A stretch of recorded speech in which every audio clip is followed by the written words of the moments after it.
தெளிவு குருவின் திருமேனி காண்டல், தெளிவு குருவின் திருநாமம் செப்பல், தெளிவு குருவின் திருவார்த்தை கேட்டல், தெளிவு குரு உரு சிந்தித்தல் தானே. குருவே சரணம்.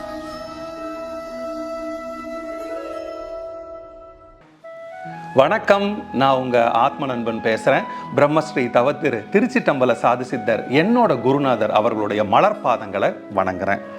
இன்னைக்கு ஆண்கள் வெளியில கேட்கப்படுறதுக்கு கூச்சப்படுற, வெட்கப்படுற, ஆனால் ரொம்ப முக்கியமான ஒரு விஷயத்தை பற்றி பேச போகிறேங்க. ஆண்கள் ரொம்ப கவனமாக கேளுங்க. சில பேருக்கு சிறுநீர் கழிக்கும் போது வெள்ளை நிறத்தில் ஒரு திரவம் வெளியேறும்.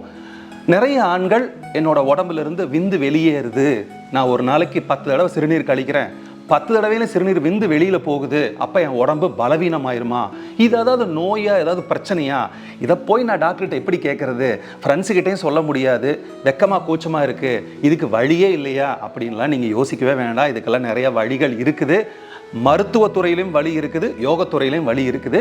ஆனால் நீங்கள் எப்போ மருத்துவரை போய் பார்க்கணுங்கிற விஷயத்தை மட்டும் நான் சொல்லிடுறேன். அதுக்காக சில விஷயங்கள் நம்மளோட யோக தத்துவத்தை தாண்டி மருத்துவ அறிவியல் இருக்குது, நான் இல்லைன்னு சொல்ல வரல.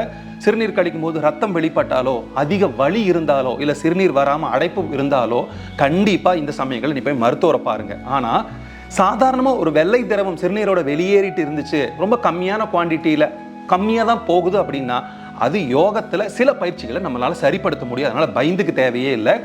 இதுக்கு சில காரணங்கள் இருக்குது. என்னன்னா, முதல் காரணம் என்னன்னா, ஒருவேளை சிறுநீர் கழிக்கிறதுக்கு முன்னாடி காம எண்ணங்களால் தூண்டப்பட்டிருக்கலாம், இது முதல் விஷயம்.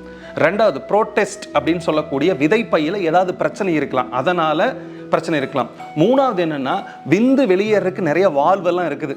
சில எப்படி நம்ம வால்வு திறந்தா தண்ணி வெளியுது, அந்த மாதிரி அந்த வால்வு சரியா வேலை செய்யாமல் இருந்ததுன்னா. நாலாவது என்னன்னா, அதிக நாள் நம்ம விந்துவை வெளியேற்றாம சேர்த்தி வச்சிருந்தா. இந்த மாதிரி நிறைய காரணங்கள் இருக்குது. அதனால கூட சில நேரம் சிறுநீர் வழியா விந்து வெளியேறும். ஆனா ரொம்ப முக்கியமா என்ன ஒரு பிரச்சனைன்னு சொல்றாங்க அப்படின்னா, விந்து பையில சேர்த்தி வைக்கப்பட்டு எப்ப தேவையோ அப்ப வெளியே வருது. ஆனா சில சமயம் அது வெளியே வரும்போது சிறுநீர் பையில போயிருது, அதனால சிறுநீர் பாதைகள் அது வெளியே வந்துருதுன்னு சொல்றாங்க.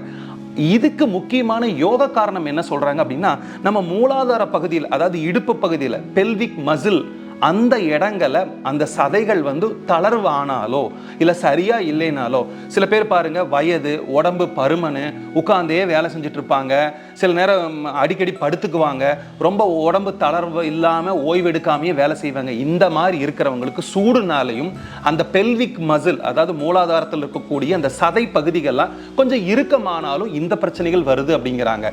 இதை நிவர்த்தி பண்ணணும் அப்படின்னா சில யோக பயிற்சிகள் இருக்குது. நான் பொறுமையாக மெதுவாக உங்களுக்கு சொல்லி கொடுக்குற புரியிற மாதிரி வாங்க. அந்த யோக பயிற்சிகளை ஒவ்வொரு நாளும் நீங்க கத்துக்கிட்டீங்கன்னா இந்த பிரச்சனையிலிருந்து நீங்க சுலபமா வெளியே வந்துடலாம். வாங்க அந்த யோக பயிற்சிகளை பார்க்கலாம். வாங்க இப்ப நம்ம அந்த பயிற்சிகளை பார்க்கலாம். முதல் பயிற்சி என்னன்னா, மூலபந்தா. இந்த மூலபந்தா பண்ணுறதுக்கு வயிறு காலியாக இருக்கணும், சாப்பிட்ட உடனே பண்ணக்கூடாது, காலி வயிற்றில் தான் பண்ணணும். இதுக்கு நீங்கள் வஜ்ராசனத்தில் உட்காந்துக்கலாம், இல்லைன்னா பத்மாசனத்தில் உட்காந்துக்கலாம், இல்லை சுகாசனத்தில் சாதாரணமாக இந்த மாதிரி சம்மணம் போட்டு உட்காந்தாலே மோர் தென் எனஃப், ஒரு பிரச்சனையும் இல்லை. இப்போ என்ன பண்ணணும்னா, இதில் மூச்சை பற்றி நீங்கள் கவலைப்பட தேவையே இல்லை. முதல்ல இப்படி சம்மணம் போட்டு உட்காந்துட்டு கொஞ்சம் மூச்சு ஒரு ஆராம்ஸாக ரிலாக்ஸாக ஆகிற வரைக்கும் ஒரு 5 நிமிஷம் ரிலாக்ஸாக உடம்பை விட்டுருங்க. மிதமான உள்மூச்சு, மிதமான வெளிமூச்சு, இப்படியே பண்ணினதுக்கப்புறம் நீங்கள் என்ன பண்ணணும்னா, சிறுநீரை அடக்கிறதுக்கு எப்படி உள்ளே இழுப்பீங்களோ அதே மாதிரி, மலத்தை வெளியே தள்ளாமல் எப்படி உள்ளே இழுப்பீங்களோ அதே மாதிரி, ஒரே சமயத்தில் சிறுநீர் போகிற வழியும் மலம் போகிற துளையும் 2 இடத்தையும் உள்ளே இழுத்தி அமுத்தி பிடிச்சி வச்சுருக்கணும். மூச்சை பற்றி கவலைப்பட வேண்டாம், இன்ஹேல் எக்ஸேல்லாம் பண்ண வேண்டாம், அது இயல்பாக இருந்துட்டு போகட்டும். உள்ளே பிடிச்சி வைக்கணும், வெளியிடும்போது பிடிச்சி வைக்கணும் அப்படி எதுவுமே இல்லை. மூச்சுக்கு இதுக்கு சம்மந்தம் இல்லை. நீங்கள் சிறுநீர் போகாமல் தடுக்கிற மாதிரியும் மலம் போகாமல் தடுக்கிற மாதிரியும் ஜஸ்ட் பிடிச்சி மட்டும் உள்ளெடுத்து வைக்கிறீங்க, சுருக்கி வைக்கிறீங்க. அதை மட்டும் உங்களால் எவ்வளோ நேரம் பண்ண முடியுமோ அவ்வளோ நேரம் பண்ணால் போதும். இது மூலபந்தா, இது ஃபர்ஸ்ட் பயிற்சி. இதை நான் உங்களுக்கு சொல்லி தான் காமிக்க முடியும்.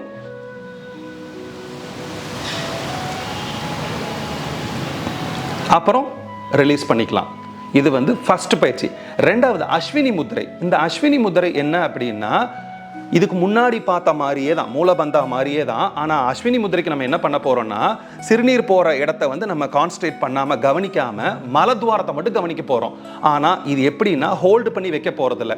அஸ்வினி முத்திரை எப்படி பண்ணணும்னா, சாதாரணமாக இந்த சுகாசனத்தில் உட்காந்துட்டு கைகளை இந்த மாதிரி வச்சுட்டு ஒரு நொடி 2 நொடி. இதில் தான் விஷயமே இருக்குது. 1 நொடினா மலத்துவாரத்தை சுருக்கணும், அடுத்த நொடி மலத்துவாரத்தை ரிலீஸ் பண்ணிடணும். 1 செகண்ட் சுருக்குறீங்க, ரிலீஸ் பண்ணுறீங்க, சுருக்குறீங்க, ரிலீஸ் பண்ணுறீங்க, சுருக்கி விரிதல், சுருக்கி விரிதல், சுருக்கி விரிதல். இப்படியே ஒரு 5 நிமிடத்துக்கு பண்ணிட்டு இருந்துட்டு அதுக்கப்புறம் ரிலாக்ஸ் பண்ணீங்கன்னா போதும். இது 2வது பயிற்சி. 3வது பயிற்சி என்ன? பத்த கோணாசனம். ரொம்ப ரொம்ப சுலபமானது. இங்கே பாருங்க, இந்த மாதிரி கால்கள் உங்களோட பாதத்தை ஒரு பாதத்தோட சேர்த்தி வச்சு உங்கள் கைகள் 2 இப்படி கோர்த்து பிடிச்சு எந்த அளவுக்கு உங்களோட சிறுநீர் பாதைக்கு பக்கத்தில் வர முடியுமோ அந்த அளவுக்கு வந்து முதுகெலும்பை நேராக வச்சு இப்படி எவ்வளோ நேரம் இருக்க முடியுமோ இருக்கணும். அதுக்கப்புறம் மெதுவாக கால்களை முன்னாடி தள்ளி கைகளை எடுத்துட்டு இப்படி ரிலீஸ் பண்ணிக்கலாம். இது 3வது பயிற்சி. 4வது பயிற்சி ரொம்ப ரொம்ப சுலபம், வஜ்ராசனம். அவ்வளோதான். இந்த வஜ்ராசனம் பண்ணும்போது நீங்கள் பண்ண வேண்டிய ஒரு முக்கியமான விஷயம் என்ன அப்படின்னா, கால்கள் வந்து தரையை ஒட்டி இருக்கணும். அதை மறந்துடவே கூடாது. கால்கள் தரையை ஒட்டி இருக்கணும்.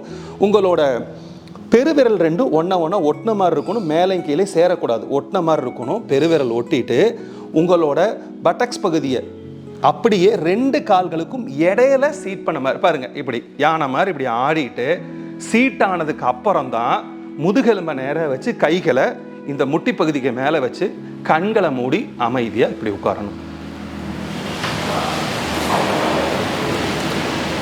ஒரு 5 நிமிடம் உட்கார்ந்ததுக்கப்புறம் ஆரம்ப காலகட்டங்கள் இப்படி உட்காரும்போது கொஞ்சம் முட்டி தொடை காலெல்லாம் ரொம்ப வலி எடுக்கும். நீங்கள் கொஞ்சம் பொறுத்துக்கோங்க. உங்களால் எவ்வளோ நேரம் முடியுமோ அவ்வளோ நேரம் உட்காந்திங்கன்னா போதும். இதை எப்படி ரிலீஸ் பண்ணால், எதே ஒரு பக்க சைடு பட்டக்ஸை தரையில் வைக்கணும்.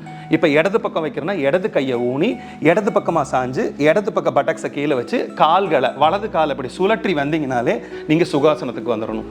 சுகாசனத்தில் வந்துட்டு கொஞ்ச நேரம் ரிலாக்ஸ் பண்ணிவிட்டு இதை களைச்சிக்கலாம். ஸோ இந்த மாதிரி 4 பயிற்சியும் நீங்கள் காலையில் ஒரு தடவை சாயந்தரம் ஒரு தடவை பண்ணிட்டு இருந்தீங்கன்னா சிறுநீரில் இந்த வெள்ளை திரவம் வெளியே போகிறது, இல்லைன்னா விந்து வெளியே போகிறது கட்டுப்பட்டு உங்கள் உடம்பு ஆரோக்கியமாக இருக்கும். இன்னொரு நல்ல சந்தர்ப்பத்தில் சந்திக்கிறேன். நன்றி, வணக்கம், குருவே சரணம்.